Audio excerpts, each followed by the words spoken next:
নমস্কার, the essence of শাস্ত্র চ্যানেলে আপনাদের সকলকে স্বাগত জানাই। আমাদের প্রত্যেকের বাড়িতেই বাচ্চা থেকে বড় সব বয়সের মানুষদেরই জন্মদিন আমরা পালন করে থাকি। কিন্তু আমরা যে জন্মদিন পালন করি সেখানে আমরা একটা জিনিস খুব ভুল করে থাকি। কি ভুল করে থাকি না, আমরা যে জন্মদিনটা পালন করি সেটা কি করি, যে তারিখে বাচ্চাটির জন্ম হয়েছে আমরা সেই তারিখ ধরে জন্মদিন পালন করি। এটা সম্পূর্ণ শাস্ত্রীয় ভুল পদ্ধতি। তাহলে আমরা জন্মদিন কিভাবে পালন করব? দেখুন, একটা জিনিস আপনাদেরকে বলি যে আমরা তো বিভিন্ন ঠাকুরের জন্মতিথি পালন করি। সেখানে কি আমরা তারিখ ধরে পালন করি? যে আমরা জন্মাষ্টমী ব্রত পালন করি, শ্রীকৃষ্ণের জন্মদিন, সেখানে কি আমরা যে তারিখে শ্রীকৃষ্ণ জন্মেছে সেই তারিখটা ধরে করি কি? আগে আপনারা সেটা ভেবে দেখুন।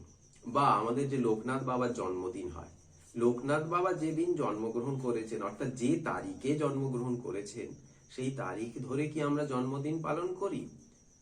করি না। আমাদের হিন্দু শাস্ত্রে বারবার বলা হচ্ছে যে তিথি মেনে জন্মদিন পালন করতে হয়। দেখুন, শ্রীকৃষ্ণের জন্ম তিথি মেনে কিন্তু আমরা জন্মদিন পালন করি। অষ্টমী তিথি, রোহিণী নক্ষত্র, যতক্ষণ না এই দুটো ম্যাচ করছে ততক্ষণ কিন্তু আমরা জন্মাষ্টমী ব্রত পালন করি না। শ্রীকৃষ্ণ যে তারিখে জন্মেছে ভাদ্র মাসে সেই তারিখেই তার জন্মদিন কিন্তু পালন করা কখনোই হয় না। তাহলে কিরকম ভাবে পালন করা হয় না? শ্রীকৃষ্ণ যে তিথিতে জন্মেছে, যে পক্ষে জন্মেছে, যে নক্ষত্রে জন্মেছে সেই তিথি, নক্ষত্র এবং পক্ষ এইটা ধরেই কিন্তু জন্মদিন পালন করা হয় শ্রীকৃষ্ণের। প্রত্যেকটা দেব দেবীর ক্ষেত্রে যাদের যাদের জন্ম তিথি পালন করা হয়, যে সমস্ত মহর্ষিদের জন্ম তিথি পালন করা হয় বা জন্মদিন পালন করা হয়, সেখানে কিন্তু এইভাবেই পালন করা হয়। কিন্তু আমরা সাধারণ মানুষরা সব থেকে বড় ভুল করে থাকি, একটা তারিখ, যে তারিখে জন্মেছে, কেউ জানুয়ারির 1 তারিখে জন্মেছে মানে প্রত্যেক বছর জানুয়ারির 1 তারিখে তার জন্মদিন। এটা কখনোই করবেন না। এটা আমাদের মনে রাখার সুবিধার জন্য আমরা এটা করি, কিন্তু এটা করা কখনোই উচিত নয়। যে তারিখে সেই শিশুটির জন্ম হয়েছে সব সময় খেয়াল রাখতে হবে সেদিন কি তিথি ছিল, কি নক্ষত্র ছিল, কোন পক্ষ ছিল, শুক্লপক্ষ না কৃষ্ণপক্ষ।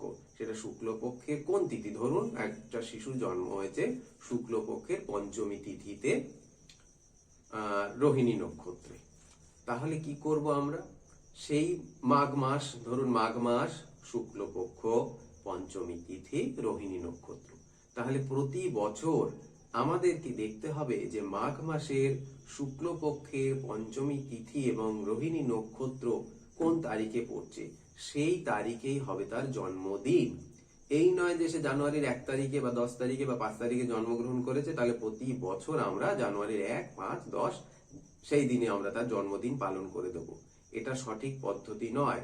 হিন্দু শাস্ত্র এই পদ্ধতির কথা বলেনি। হিন্দু শাস্ত্র বারবার বলছে যে যে তিথিতে শিশুটির জন্ম হয়েছে, যে পক্ষে জন্ম হয়েছে, সেই পক্ষ, তিথি, মাস ধরে জন্মদিন পালন করতে হয়।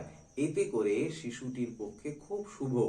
জন্মদিন পেরিয়ে চলে গেল, যেদিন জন্মদিন নয়, অর্থাৎ ওই 1 তারিখ, এবছরের 1 তারিখ রবিবার পড়েছে, তিথি কিন্তু মিলল না, ও জন্মদিন হলো না।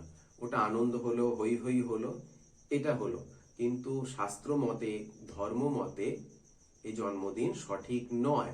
আমাদেরকে সব সময় আমাদের বাচ্চাদের জন্মদিন তিথি, তা সে কোন তিথিতে জন্মেছে, কোন নক্ষত্রে জন্মেছে, কোন পক্ষে জন্মেছে, সেইটা দেখে নিয়ে প্রতি বছর সেইভাবে জন্মদিন পালন করতে হবে। আপনারা ওই তারিখে, যে তারিখ ধরে আপনারা জন্মদিন করে থাকেন সেই তারিখে আপনারা খাওয়া দাওয়ার অনুষ্ঠান রাখতেই পারেন, আত্মীয় স্বজনদেরকে ডেকে সেই তারিখে খাওয়াতে পারেন।